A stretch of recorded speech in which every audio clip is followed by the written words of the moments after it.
Alors, comment faire pour faire en sorte qu'il soit amoureux de toi? Que le gars que tu as rencontré hier là, qui ne vienne pas seulement vers toi par attirance, mais qu'il reste, qu'il tombe amoureux vraiment de toi.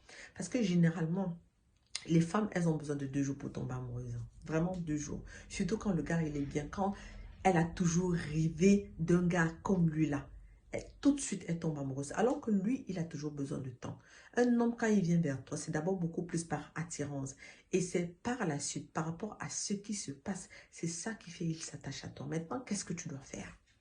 Premièrement, laisse-toi désirer. Fais-toi désirer. Ça veut dire que ne lui montre pas qu'il est ton centre d'intérêt.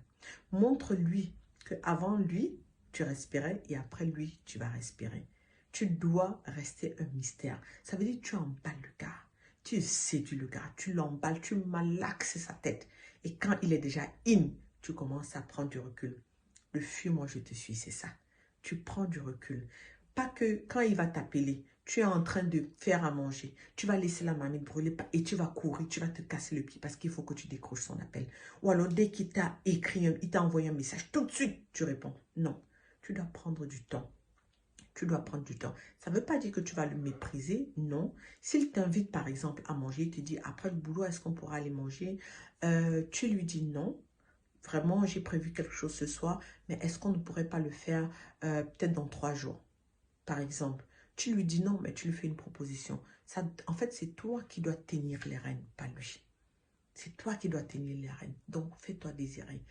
Deuxièmement, ces gens, tu dois être à l'aise dans la société. Ça veut dire que généralement, les gars, quand ils rencontrent une nouvelle meuf, il va faire du genre, il va en parler à ses potes, à sa famille. Et puis, il va toujours vouloir organiser un rencard avec ses potes parce qu'il veut te présenter. Parce qu'il veut prouver à ses potes que vraiment la meuf dont je parlais là, c'est elle. Elle est bien. Qu'est-ce que vous en dites? Confirmez aussi. Donc, tu dois être bien mise.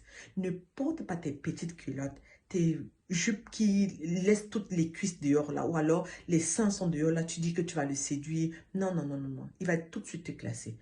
Habille-toi sexy, mais de manière décente. Tu n'es pas obligé d'être vulgaire. Tu dois être toujours bien sexy, mais vraiment sans vulgarité.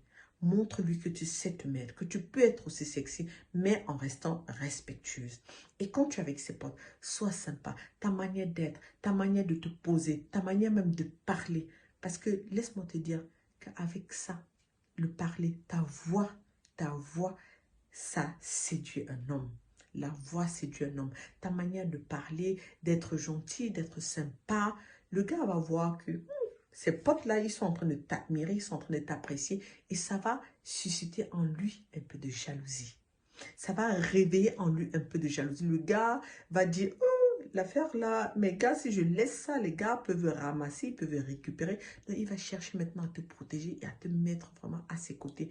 Il va être un peu, tu vois le genre. Donc, ma chérie, joue sur toi parce que tu as le matos. Le matos ne veut pas dire que tu vas tout ouvrir, tu vas tout laisser à l'air libre. Non, tu es sexy, mais vraiment de manière classe. Tu te laisses désirer et tu joues aussi avec ta sensualité dans ta voix. Tu vas voir que ça va marcher.